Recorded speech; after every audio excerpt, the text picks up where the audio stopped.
Hi, I'm Chelsea, and this is also Chelsea, and today Tony and I are going to be testing the new Sigma 50mm 1.4 and putting it up against the Canon 1.4 and 1.8 50mm lenses. So the Sigma is about $1,000, it's more expensive, but it's supposed to be way sharper. So we're going to see if the size of the camera and the price of the camera make the sharpness worth it when put up against the two Canon lenses, which are much cheaper at about $100 and $300. So let's load up the car with the gear, and we're going to go to Gillette's Castle in Hamden, Connecticut, and take some portrait shots of Chelsea.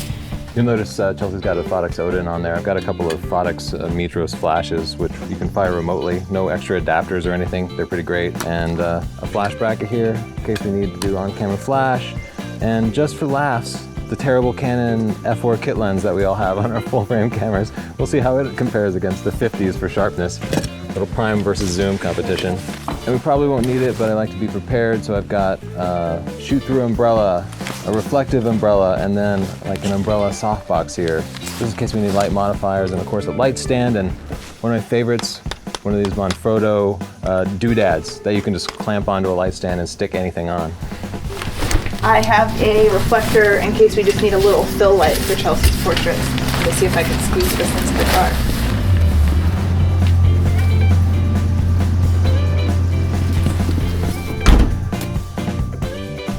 When we're driving, we always have a camera with us, and we're always looking out for a roadside shot. Oh, they are fake. Yeah, but they're Oh, like... you thought they were real? I did think, well, I was driving.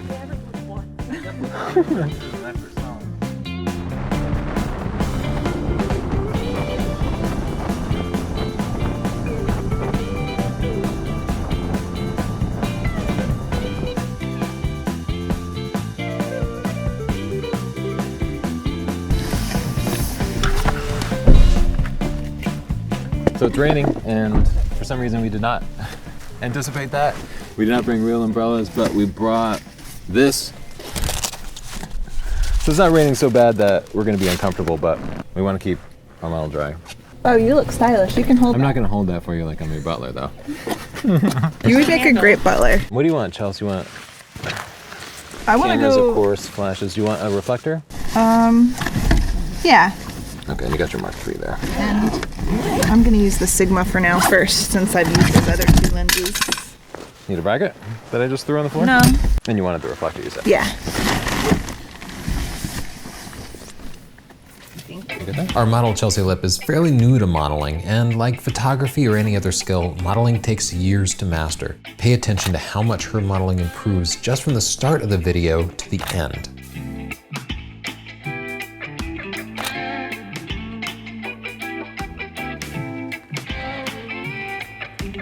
Oh, that looks really nice.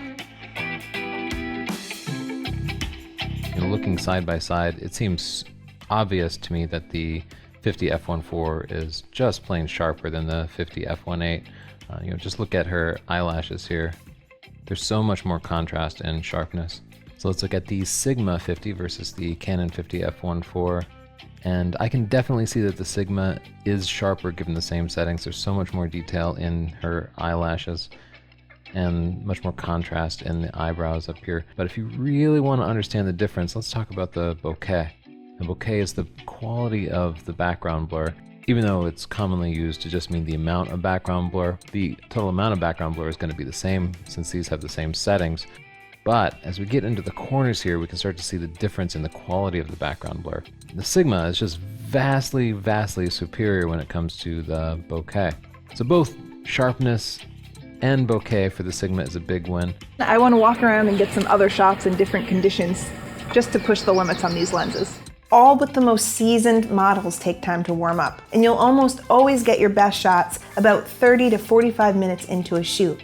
We're taking our time while the model warms up and saving the best locations for the end of the shoot. Now put one foot against the wall. Put like a hand up through your hair, like you're fixing your hair. The hand that's far away from me, so I get your face. Good. Very good. Very good. It's actually hard to get her face in focus with a depth of field as shallow as what you get at 1.4. So I'm gonna open it up a bit. Shut it down a bit. Shut it down a bit. And put your faraway hand through your hair again. And just glance down at me. Yeah. Good. Fine. Don't feel ridiculous. Just pretend you're playing a model, and then you won't feel so silly. Yeah, I'm gonna try to get some shots of you from the other side too.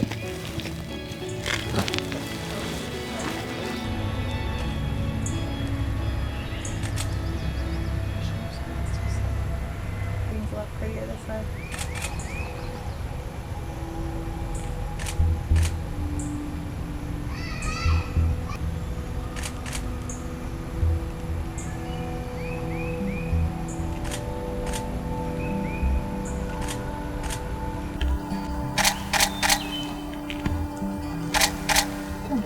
So I want you to just kind of look over away from me and then look back at me. Go. Good. It helps if you kind of keep moving during a shoot. Okay. So if you pose too much, it tends to make, like, I learned this from my pictures, I'll get like very like, okay. I can't move. So it helps to just kind of like try to just move into a shot so you keep like a very loose, natural look. Okay. And she doesn't necessarily need 2 pictures of you in exactly the same pose. Right. So when you hear the shutter click, you can turn your head a little bit or alter your hands. But don't do any like vulgar hand gestures. Just don't be yourself. Yeah, try to act like you're a nice girl. Contrary to popular belief, modeling isn't just about being pretty and thin. Modeling is a form of acting, and models must present different emotions on demand, instantly, and in any condition. Modeling is athletic too, because models need to hold uncomfortable poses in difficult conditions. Modeling is weird, isn't it? It is. It's like, what can I do? Usually if a pose feels comfortable, it's like, stupid. It's not right, yeah. I don't know how that ends up happening. All right, let's see if there's something interesting in here. You kind of remind me of Gwyneth Paltrow. Isn't that like an insult? Isn't she like, I was gonna say. Well, not how you look, her personality. Is it better if I face like this side? Yeah, because you're looking into the light. People think I'm just staring at them. They're like, she really likes it under there. Good.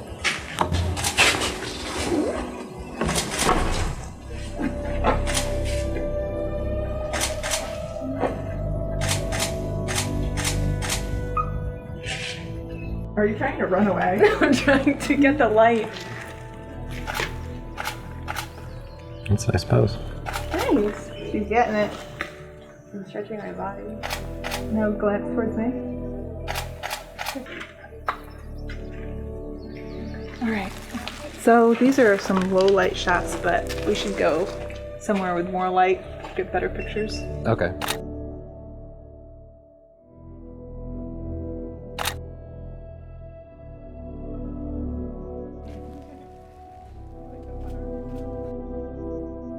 Check out the difference the gold reflector makes on the model's skin tone. It's easy to make the model look too warm with the gold reflector, so be sure that you're not overdoing it. Those look great. I'm gonna switch lenses and see what the other lenses can do. Do you mind grabbing me then? Yeah. This is a pretty ghetto setup right here. Canon f1.4. Thank you.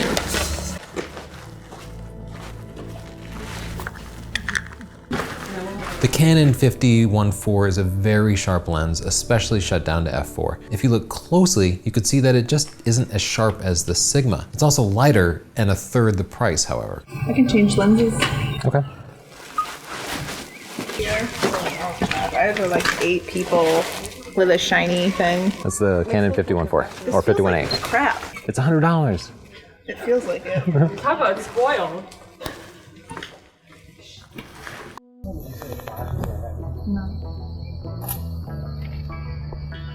Yeah, if you feel like you want to kick her, like a little hair light, Oh, I thought you meant literally. Yeah, I thought you did too. kick her. Compared to the other lenses, the 50 f1.8 is simply unsharp. You probably can't see the difference though, even at 4K. For many people, it's sharp enough, and there's no cheaper way to get beautiful background blur. Do you mind if I try throwing a flash in, just for a couple sample shots? No, I don't mind.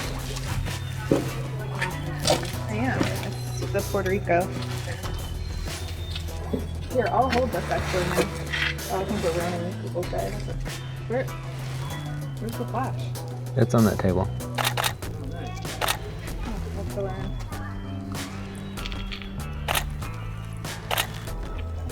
Look over here, Chelsea. What? Look over here. Adding a flash behind the model as a kicker light made her hair glow and added some pop to the pictures.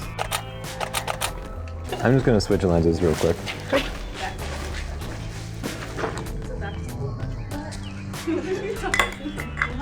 What's a back to school special? God, thanks for making us all look old. As expected, the 24-105 was unsharp. It's just not a great lens. Instead, I recommend the Sigma 24-105 f4 or the Tamron 24-70 f2.8 VC. Tilt your head just a hair more. Where? Too far? Yeah, that's nice.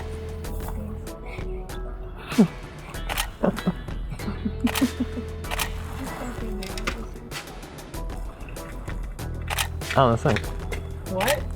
I said that was nice. Swing your hair over your other shoulder so it's on the far side. No, it looks good. I know it feels weird, but it looks good. Really? Now tilt your head towards you this way. Yeah, there you go. But still lean out a little bit. Lean your shoulders and body out and then tilt your head like this. There you go. That's cool. It's so uncomfortable. Yeah, it should be. That means it's working. Is that a water drop? I don't know. It's a new phone and it just keeps notifying me of something. I feel good about that. Okay. I can turn my hat back around. You want to find a new location? Yeah, what was that? Is that like your alter ego? Well, this is why.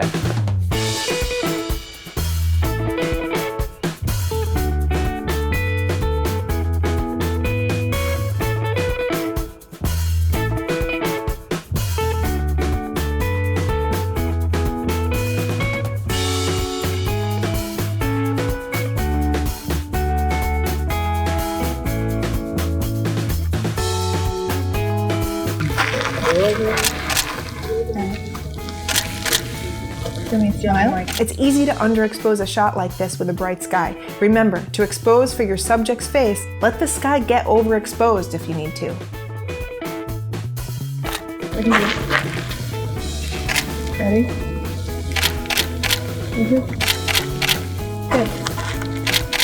Ready? Good. I'm gonna put the Puerto Rican side on her. Yes. So put just one or two of your fingers on top of the rail, kind of stretched out. Yeah, just stretch your hand out on the... Make it, all right, make your hand look pretty. What the hell? There, that's nice, that's nice. Now give me like a, kind of a serene and peaceful look. Tilt your head just a little bit more. Yeah, there you go, that's nice, that's nice. Like a yogi, models need to be aware of the position of every bone and muscle. Like a photographer, they need to understand how to use light, perspective, angles, form, and shape. Stretch your arm out just a little bit more. There you go. Oh, that's a great expression. I like that. What is that? Well, you had kind of an intense expression, kind of intensely staring at... Yeah, I like that. Look right over here. There you go. Now look over at Chelsea. Oh, that's great. Now give me an intense... Stretch your... Yeah, there you go. That's great. That's great. That's a good look. The rain got too heavy, so we called it quits and left our location to discuss the merits of the different lenses and primes versus zooms.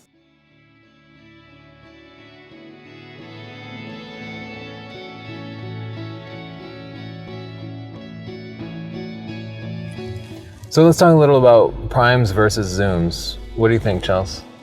I think zooms can be really convenient if you're not exactly sure what you're taking a picture of. Say you're walking around or you're just getting some shots when on vacation or something.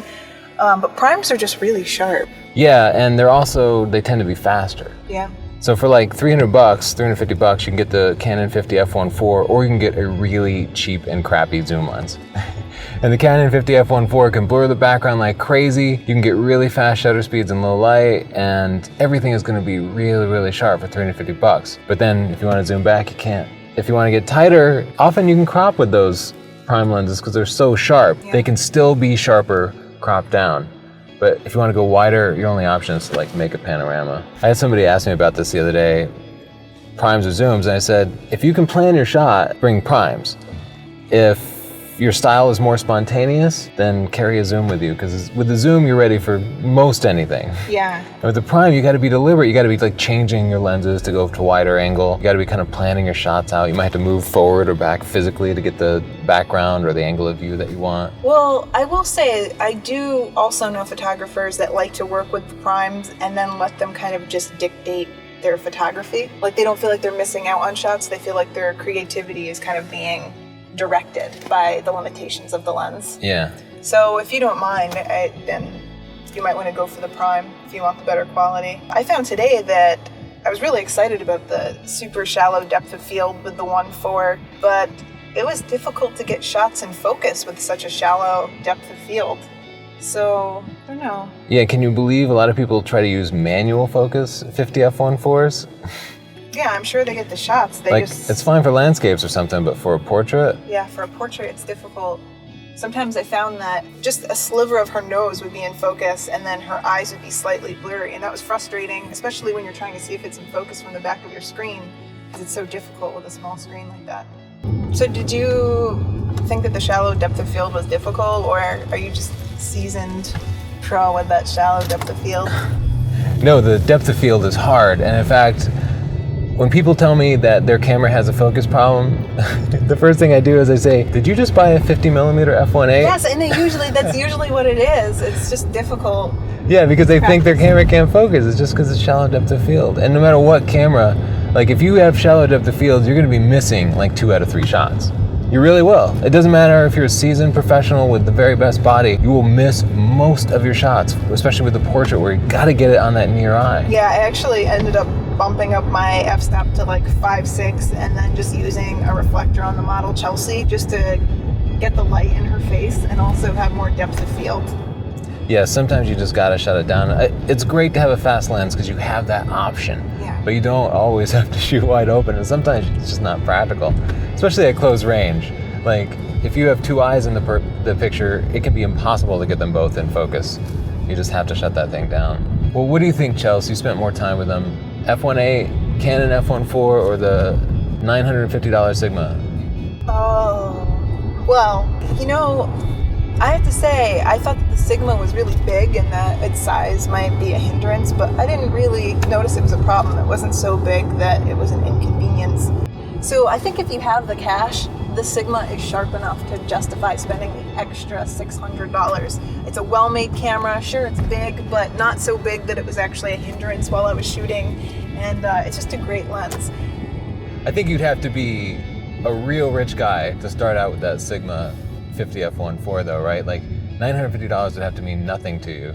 Otherwise, everybody else should start with that 50 f1.8, because you can sell it used for like the exact same amount you bought it for. Then if you love it, go up to the 50 f1.4. If you want a little faster, a little sharper, the Canon one. And then if you really love working at 50mm, then maybe get that Sigma, because it's better. You make a good point. I think people feel like they have to jump in to the best gear, but as long as you have gear that's good enough to hold its value, you may as well make sure you like that lens before you buy the most expensive one. Yeah, you can always sell your gear. I wouldn't recommend anybody starting with that Sigma, but damn, if you're looking for a pro lens with perfect sharpness and clarity, I think it's the sharpest lens I've ever used. Yeah, it's beautiful. Yeah, and there's no zoom that can hold a candle to it.